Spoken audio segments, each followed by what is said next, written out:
Buenos días, colegas. ¿Cómo están? Ahora vamos a ver la segunda parte de gastroenterología. En esta oportunidad vamos a ver básicamente patologías del estómago, desde hemorragia digestiva alta, pasando por la enfermedad ulceropéptica, viendo Helicobacter pylori y las neoplasias. Luego vamos a ver patologías de colon, desde diarrea, malabsorción, colon irritable y diverticulitis. El resto ya lo continuarán en gastro 3. Entonces vamos a comenzar con el primer síndrome que se ve acá en el estómago y es la hemorragia digestiva alta. Como bien sabemos, sangrado por encima del ángulo de Treis y es la mayoría de los sangrados del tracto gastrointestinal, o sea, 90% de todos los sangrados del tracto gastrointestinal están acá arriba.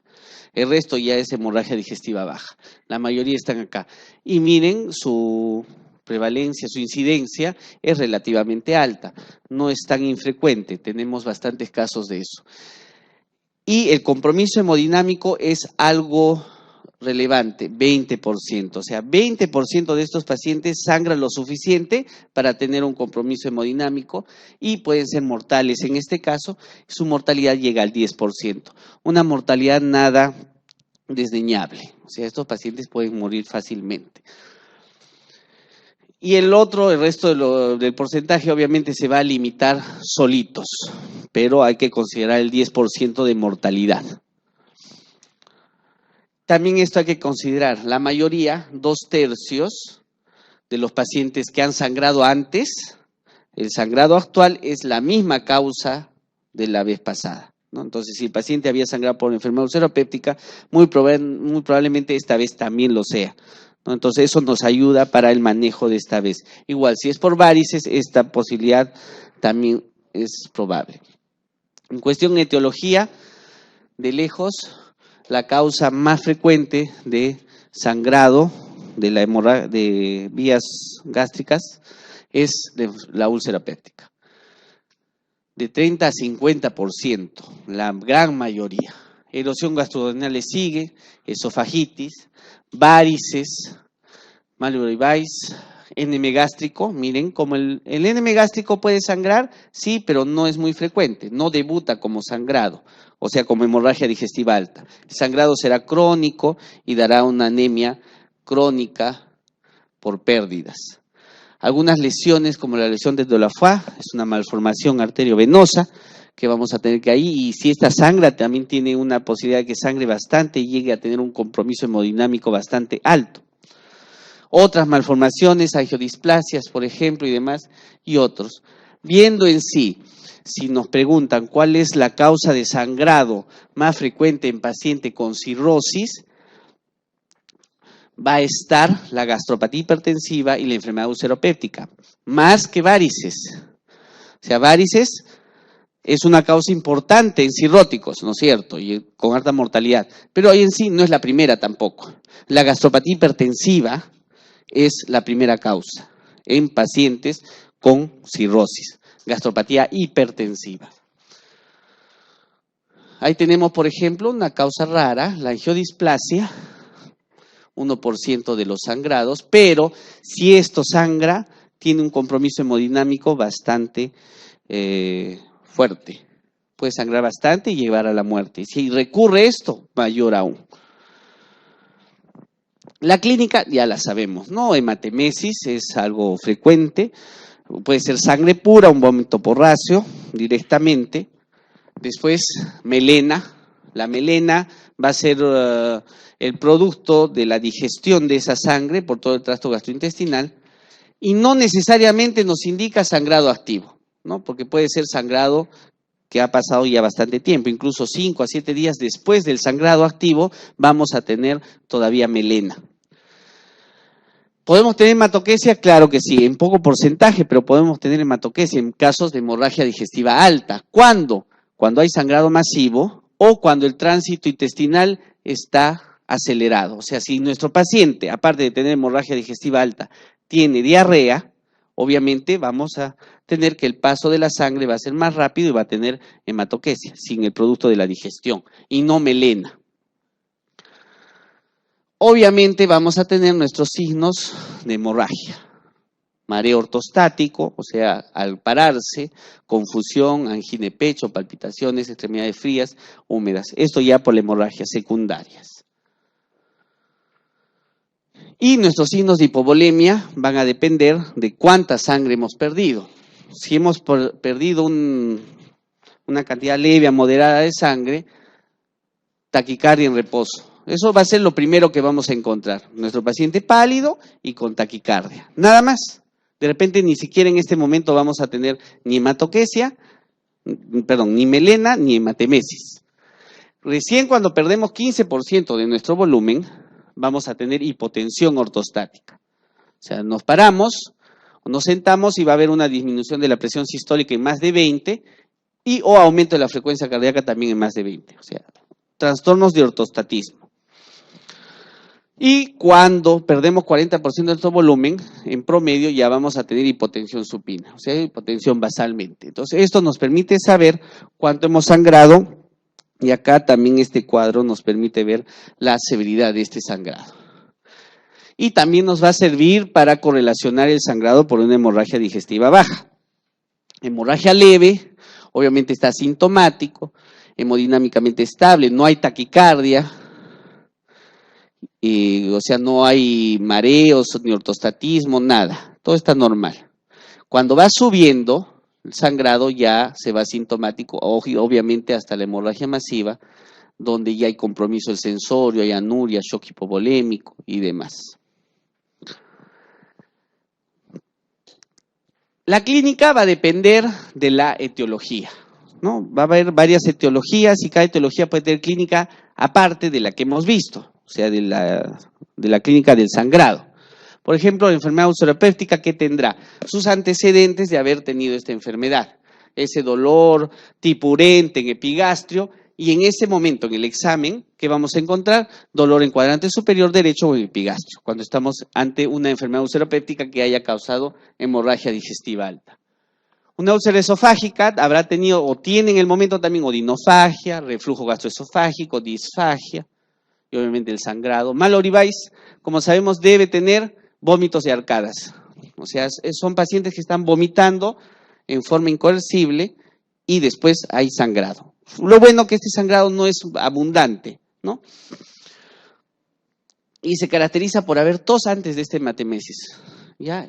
¿En qué pacientes estamos? En pacientes con hiperemesis gravídica y los borrachitos de fin de semana toman tanto que llegan hasta el vómito, ¿no? Y van a desgarrar la unión gastroesofágica. Eso es el Mallory-Weiss, un desgarre de la unión gastroesofágica y produce el sangrado. Obviamente, pacientes con ictericia, debilidad, fatiga, anorexia, citis y estigmas hepáticos, ¿qué vamos a pensar? Un paciente que está sangrando por varices o gastropatía hipertensiva en un cirrótico. Y los NM gástricos sangran, algunos de ellos muy pocos, pero ahí va a haber otros síntomas, ¿no? Disfagia, llenura precoz, pérdida de peso, caquexia. Laboratorio, ¿qué vamos a hacer en el laboratorio en todo paciente que tiene hemorragia digestiva alta? Su hemograma completo de base y repetiremos hemoglobina hematocrito según el paciente, ¿no? Puede ser cada 2, cada 8 horas, según el sangrado. Si el paciente está estable, es joven, no hay mayor problema, repetiremos cada 8 horas. No, pero si un paciente que está sangrando en abundante cantidad, obviamente este control debe ser más estricto. Obviamente, grupo sanguíneo y factor, eso sale inmediatamente, y las pruebas cruzadas, aunque no vayamos a transfundir sangre todavía. ¿Por qué? Nuestras pruebas cruzadas, ¿cuánto demoran? 2 horas aproximadamente. Y si el paciente ahorita está estable, con el tiempo puede deteriorarse y debemos tener esas pruebas cruzadas listas para pasar la sangre. Claro que si el paciente está hemodinámicamente inestable en el momento, está sangrando activamente, no vamos a esperar pruebas cruzadas. Se pondrán la sangre sin esas pruebas, pero sí con el grupo que sale inmediatamente. Uracreatinina se toma porque, bueno, con un compromiso severo, obviamente puede haber también compromiso renal, con oleoguria y demás, pero el fin que tenemos al inicio es de diagnóstico, para hacer diagnóstico diferencial básicamente. ¿Por qué? La urea, ¿de dónde viene? La urea viene de las bacterias que están en el intestino y eso se transforma en amonio y luego en urea de nuevo, ¿no es cierto? ¿Qué pasa si hay sangre? Si hay sangre, toda la sangre va a pasar por el tracto gastrointestinal, esa se va a degradar por las bacterias y se transforma en amonio y luego a urea. Y no va a haber cambios de creatinina. O sea, creatinina va a estar normal y la urea va a elevarse. Entonces, ¿qué va a haber en hemorragia digestiva alta? Disociación urea-creatinina. Creatinina normal, urea elevada. Eso va a haber en hemorragia digestiva alta. Más, ¿en una hemorragia digestiva baja habrá eso? No, porque el sangrado es más inferior. Esa sangre que está probablemente en el sigmoides no tendrá tiempo para ser metabolizada por las bacterias y no elevará la urea. Entonces, una hemorragia digestiva baja no eleva urea ni creatinina. Una alta elevará urea sin creatinina, disociación urea-creatinina. Entonces, nos permite hacer una disquisición. Perfil hepático, obviamente, le tenemos que pedir ante la posibilidad de que este paciente sea hepatópata y tenemos que ver una de las causas, ¿no? Que es la cirrosis.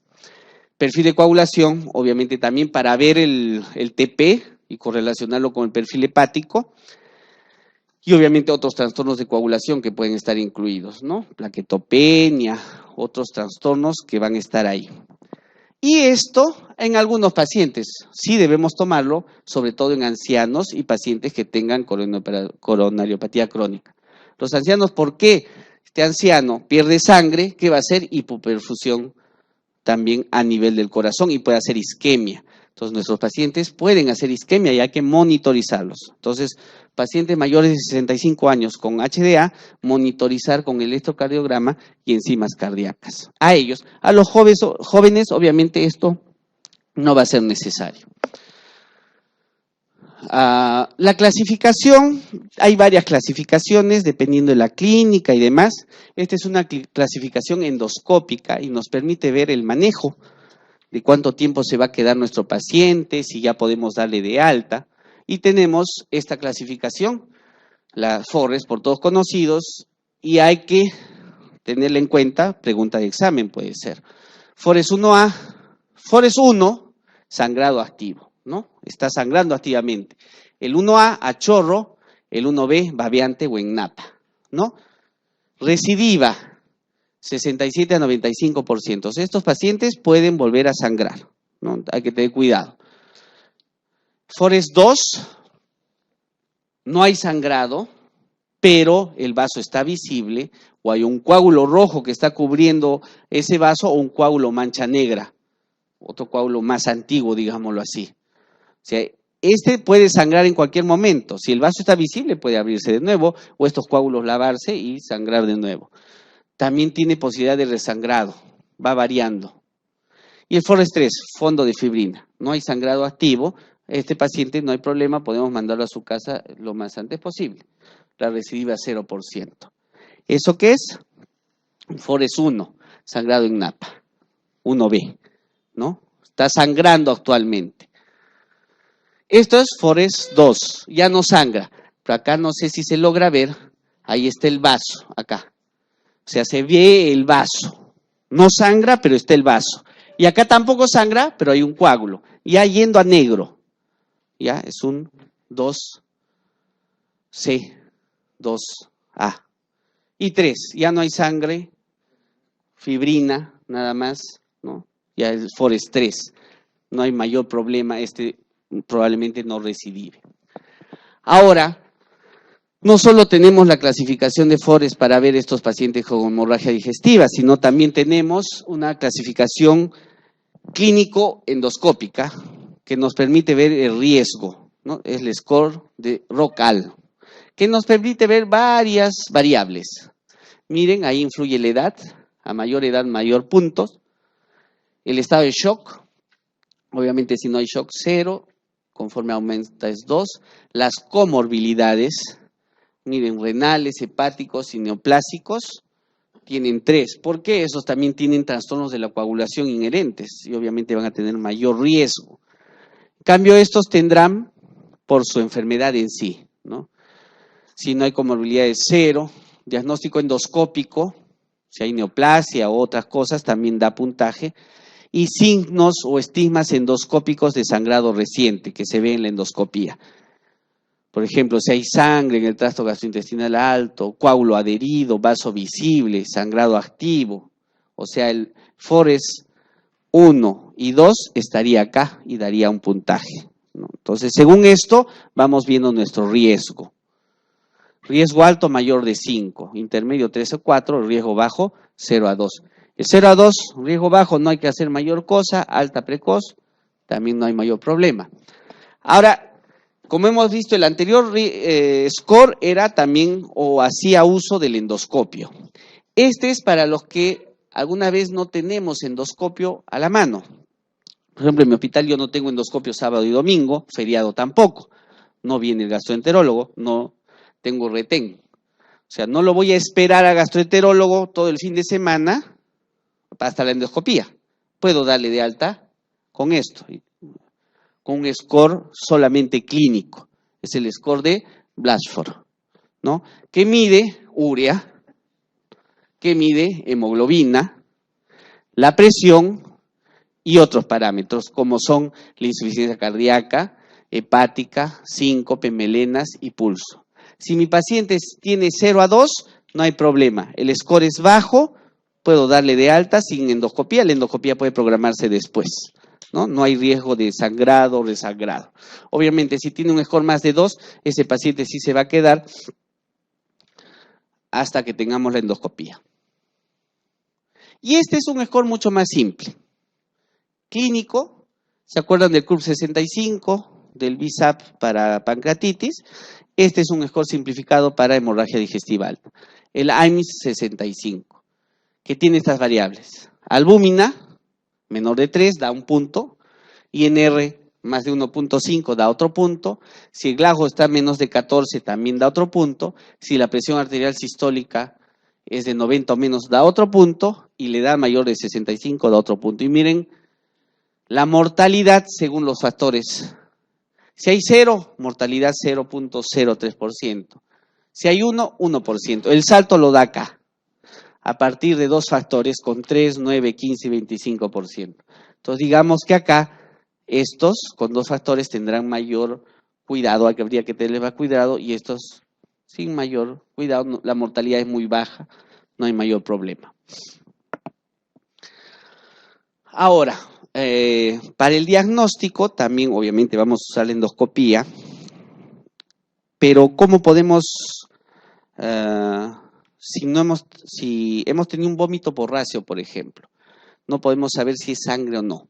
¿Podremos usar lavado gástrico, sonda nasogástrica? Antes, por lo menos a mí me enseñaron que había que tener cuidado con la sonda nasogástrica porque si había varices esofágicas, podía lesionarlas y sangrar más, ¿no es cierto? Sin embargo, los estudios ya nos dicen que la sonda nasogástrica no va a tener ningún problema en ese sentido. Entonces, podemos usar sonda nasogástrica y hacer lavado. Entonces, hacemos lavado, si sale sangre, diagnóstico hecho. Eso es hemorragia digestiva alta, ¿no? Siempre y cuando el píloro esté abierto. Porque ¿qué tal si el sangrado es del duodeno y el píloro está cerrado? Aspiramos y no va a salir nada. Entonces, hay que tener esa consideración. Entonces, ¿cómo podemos saber que eso no ha habido muestras de sangrado?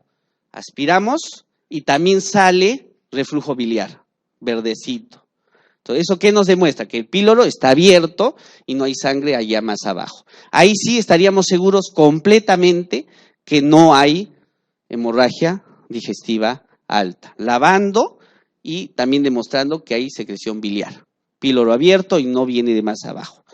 Entonces, esa es una forma de hacer el diagnóstico, porque hay varios pacientes que siempre nos dicen, no, me está saliendo algo marrón, yo creo que es sangrado, y ahí la duda. Y está estable, no tiene taquicardia, la hemoglobina está en 14, entonces ahí nos puede servir el lavado gástrico para ver qué hay. Porque las melenas van a tardar también un tiempo en producirse, ¿no? No vamos a poder ver. Ya el tratamiento. Viendo al tratamiento, obviamente, cristaloides, tenemos que usar cristaloides. Estudios dicen mejor cristaloides que coloides. Entonces acá vamos a usar cristaloides. Lactato de Ringer, si es que hubiera. Si no, cloruro de sodio al 9/1000, una solución estándar. Transfusiones. ¿Vamos a usar transfusiones? Sí. cuando la hemoglobina es menor de 7, en forma general. Si la hemoglobina es menos de 7, transfusión de todas maneras, ¿ya? Y vamos a mantener en forma general nuestra hemoglobina entre 7 y 9. Algunas excepciones. Si mi paciente es de alto riesgo, o sea, un adulto mayor, tiene insuficiencia cardíaca, tiene coronariopatía crónica, bueno, nuestra meta será un poco más alta. Tendremos que tener más de 10 de hemoglobina, ¿ya? Entonces, todo va a depender de nuestro tipo de paciente. Luego, nuestro inhibidor de bomba. Y obviamente, desde que ha aparecido el inhibidor de bomba de protones, la mortalidad de las hemorragias digestivas bajas han disminuido notablemente. También la necesidad de hacer tratamiento endoscópico, incluso de ir a la cirugía, ha bajado considerablemente. Y hay dos formas de darlo, ¿no? Podemos dar 80 en bolo, en este caso hablando de omeprazol, 80 en bolo y luego 40 cada 12, ¿no? Esa es una forma. Y la otra que les pongo acá, en infusión. 80 en bolo también, seguido de una perfusión de 8 miligramos hora, ¿ya? Los estudios, ¿qué nos dicen? Entre ambos esquemas, igual. La mortalidad no cambia. Pero este nos ayuda a disminuir el tratamiento endoscópico. Nada más, o sea, si hacemos esto, según los estudios, el endoscopista ya no va a tener que hacer inyectoterapia y demás. Pero a la larga la mortalidad es la misma. Ya, entonces, ahí tenemos. ¿Cuál es el mejor IVP? Cualquiera, es igualito. Omeprazol, esomeprazol, pantoprazol, cualquiera está igual. Entonces, en esta infusión. Y prácticamente, ¿cómo lo hacemos?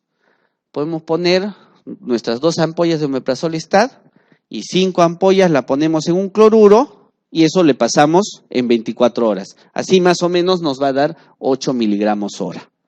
Ahora, podemos usar proquinéticos. Metoclopramida, en Estados Unidos hay eritromicina endovenosa. Son buenos proquinéticos. ¿Para qué sirve el proquinético? Para que haya buen vaciamiento gástrico y a la hora de la endoscopía, entre el endoscopista y vea bien todas las lesiones y demás.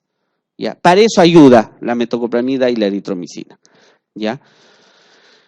Incluso las guías norteamericanas dicen que la eritromicina tiene mejor efecto que metoclopramida, endovenoso. Sería antes de la endoscopía, ¿no? Y nos ayuda a no hacer una nueva endoscopía. Muchas veces el endoscopista entra y no logra ver la lesión con tanta sangre, ¿no? Entonces tiene que volver a entrar.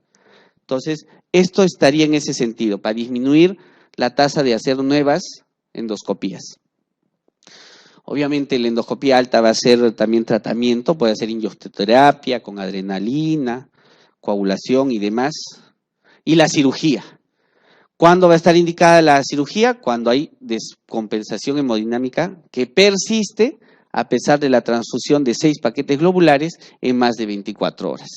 Ahí sí va a ser cirugía. Obviamente cada vez vemos menos esto, ¿no?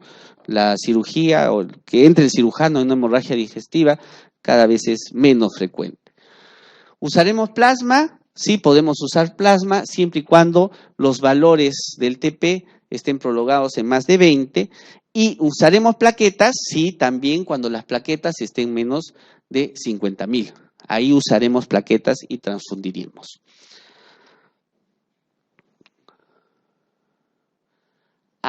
Una mención especial es las varices esofágicas.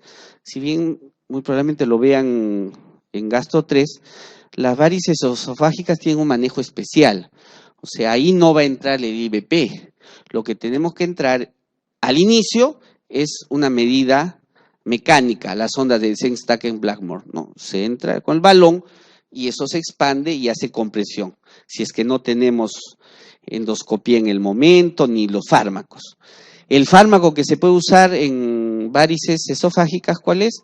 El octreotide, ¿no? El octreotide, un análogo de la somatostatina, nos va a ayudar a que haya vasoconstricción esplácnica y eso disminuye la presión portal. Si disminuye la presión portal, la varice deja de sangrar, ¿no? Entonces, podemos usar el octreotide cuando tenemos disponible. El problema es el costo.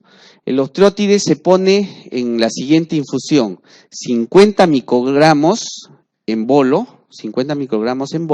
y luego son 25 a 50 microgramos hora. ¿Ya? Eso hora por 5 días. Eso se mantiene por 5 días y en una solución con dextrosa. ¿Por qué? El problema del osteótide puede causar hipoglicemia. Es su efecto adverso. Entonces se coloca en una infusión de dextrosa. Prácticamente, ¿cómo lo hacemos? Hay ampollas de 500 microgramos. Bueno, el osteótide viene de 100, 500, 1 gramo y de 2 gramos. Podemos usar la de 500 microgramos, le ponemos de ahí 0,5, que es 5 microgramos, y el resto se lo ponemos en una dextrosa de 1000, y eso se lo pasamos también en 24 horas, y vamos a tener más o menos 25 microgramos hora, que es la infusión que queremos. Ahí estaría indicado en varices esofágicas el osteótide. Y obviamente la ligadura va a ser el tratamiento de elección para la recidiva, si es que ya pasó el sangrado, o para yugular ese sangrado, ¿no? La ligadura. Y si no hay ligadura disponible, el propanolol también, un beta bloqueador, es también aconsejable.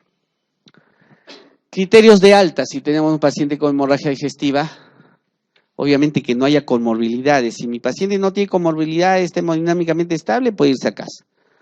Aspiración por zona nasogástrica es negativa, también no está sangrando.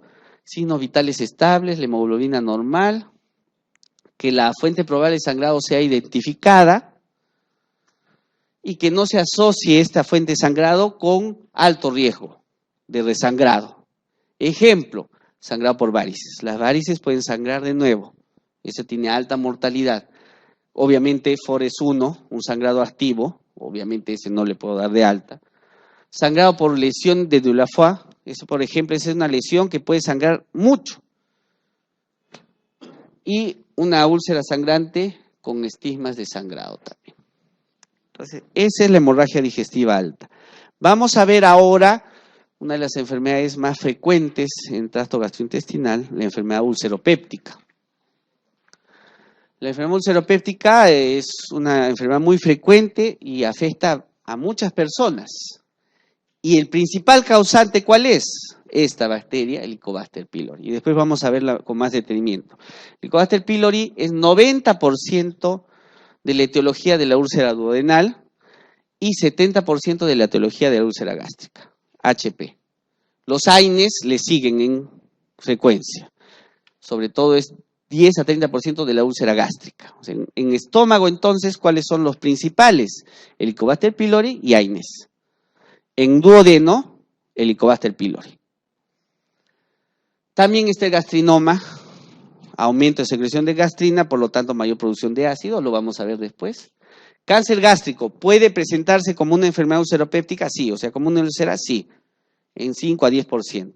Entonces, cuidado. Entonces, estos pacientes con úlcera péptica, úlcera gástrica, había que ver los signos de alarma. Anemia, baja de peso y demás, ya nos hace pensar en cáncer. Otras, ya menos raras, úlceras por estrés, vamos a ver también eso.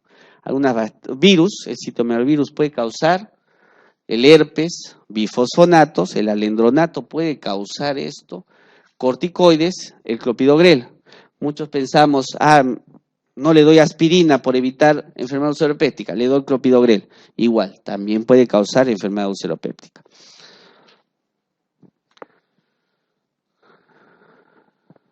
Esa es la prevalencia, o sea, de cada 100 personas, 10 puede tener enfermedad ulceropéptica. Y en pacientes que tienen Helicobacter pylori, que es el 80% de la población, más o menos, en países como el nuestro, aumenta, es al doble, de 10 a 20% la prevalencia de infectados o la prevalencia de enfermedad ulceropéptica. Pico de incidencia a esta edad, cada vez, pero se está dando en más jóvenes. Pero ahí está el pico de incidencia. Antes se creía que el varón tenía mayor problema en enfermedad ulceropéptica. Ahora se está igualando. Varón y mujer estamos iguales. ¿Y cuál es más frecuente? ¿Úlcera duodenal o úlcera gástrica? La úlcera duodenal. ¿Ya? Entonces, para que vean el papel del Helicobacter pylori. Pregunta de examen es esta. ¿Ya? Patogenia. Nosotros en el estómago tenemos protección por un lado y por otro lado tenemos noxas. ¿Qué pasa en la enfermedad ulceropéptica? Un desbalance entre ambos. O aumentan las noxas o nuestra protección por alguna razón disminuye. Es esa la fisiopatología. Pero va a ser distinto en cada lugar. En la úlcera gástrica, ¿qué se ha visto? Secreción de ácido gástrico normal o disminuida. O sea, la noxa no está aumentada acá. ¿Ya? En el estómago, ¿qué pasa? La protección disminuye. Por alguna razón, la capa de bicarbonato, moco y demás han ido decayendo. Cualquiera pensaría que en la úlcera gástrica la secreción ácida estaría aumentada. No. Los estudios nos dicen que está normal, incluso disminuida. En cambio, en la úlcera duodenal sí se ha visto aumento de secreción gástrica, sobre todo nocturna, predomina en la noche. Y respuesta secretora a la comida, que también es más prolongada. O sea, normalmente nosotros producimos ácido después de las comidas, pero en los que tienen úlcera duodenal, esa producción es más prolongada. Hay que considerar esto, que es también parte de una pregunta de examen. Tenemos úlceras, una duodenal y una gástrica. Duodenal. Las manifestaciones, típico, el dolor tipo urente en epigastrio, ¿no? Ardor urente, lancerante, y es un dolor más definido, ¿no? No se puede localizar como un punto, es mal definido. Miren, 2/3 despierta por la noche, a estas horas, sobre todo en úlceras duodenales, porque a esas horas en la noche había aumento de secreción gástrica, ¿no? Entonces ahí puede haber ese dolor, y estos pacientes van a despertar a esas horas. Esto nos permite diferenciar clínicamente, no siempre, pero nos puede ayudar. Además, pregunta de examen también. Calma con alimentos, la úlcera duodenal, y aumenta con alimentos, la úlcera gástrica, ¿ya? También sacado de pregunta. Y todo esto está así, igualito del Harrison, y de ahí han sacado esas preguntas. La otra son las complicaciones. Nuestra enfermedad ulceropéptica se complica más frecuentemente con HDA. ¿Cuál es la complicación más frecuente de la enfermedad ulceropéptica? La hemorragia digestiva alta, 15 a 20%. Le sigue perforación, 5 a 10%, y el síndrome pilórico, 1 a 2%. Las tres complicaciones más frecuentes de la enfermedad ulceropéptica. Y la más frecuente, HDA. HDA ya hemos visto. Perforación va a ser obviamente un proceso agudo, en el cual va a haber dolor intenso, va a haber peritonismo, con resistencia, abdomen en tabla y compromiso hemodinámico que puede llevar a la muerte rápidamente. Y el síndrome pilórico también es una úlcera que está alrededor del píloro y va a causar obstrucción con la llenura precoz, los vómitos postprandiales y si examinamos que tenemos el signo del bazuqueo, ¿no? Y obviamente es diagnóstico diferencial de ¿qué? De un NM gástrico. Y hay que tomar en cuenta, es un signo de alarma ante una enfermedad ulceropéptica.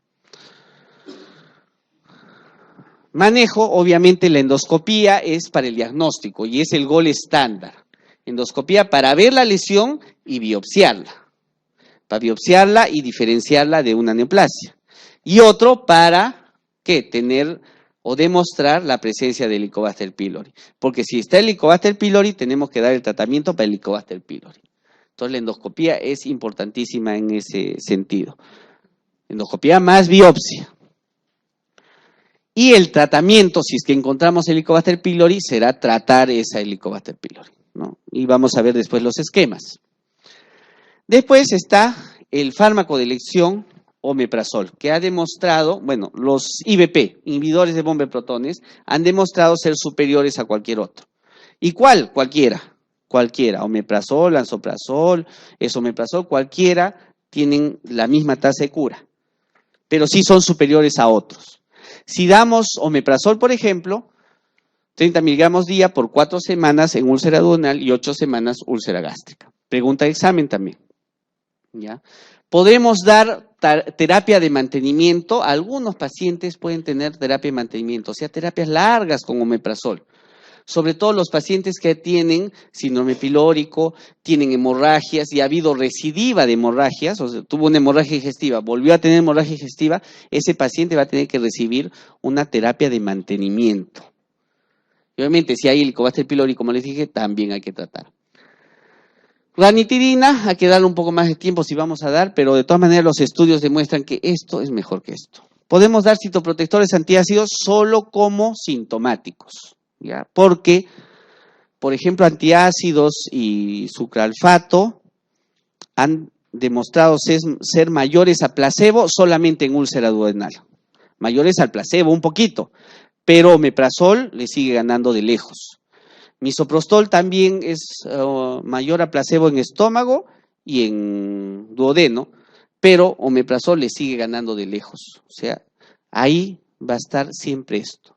Y esto lo podemos usar como sintomático, el antiácido va a calmar los síntomas muchas veces, o podemos usar en alguna protección, los citoprotectores sobre todo, como el misoprostol, cuando estamos dando los AINES, ¿no? Que vamos a ver después.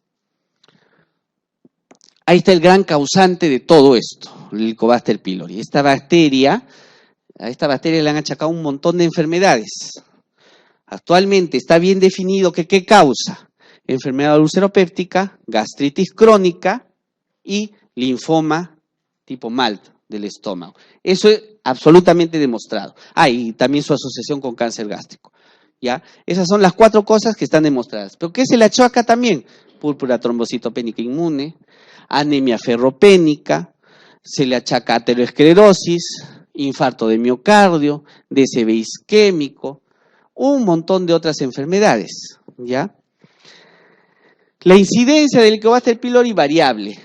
Hay países que pueden tener 20% y otros como nosotros que llegamos a tener 80% de infección, pero obviamente no todos los Helicobacter pylori van a causarnos enfermedad. Todo va a depender de una interacción, obviamente, huésped-ambiente y la bacteria. Y justo la bacteria que sea la que produzca los factores de virulencia específicos para producir patología, ¿no?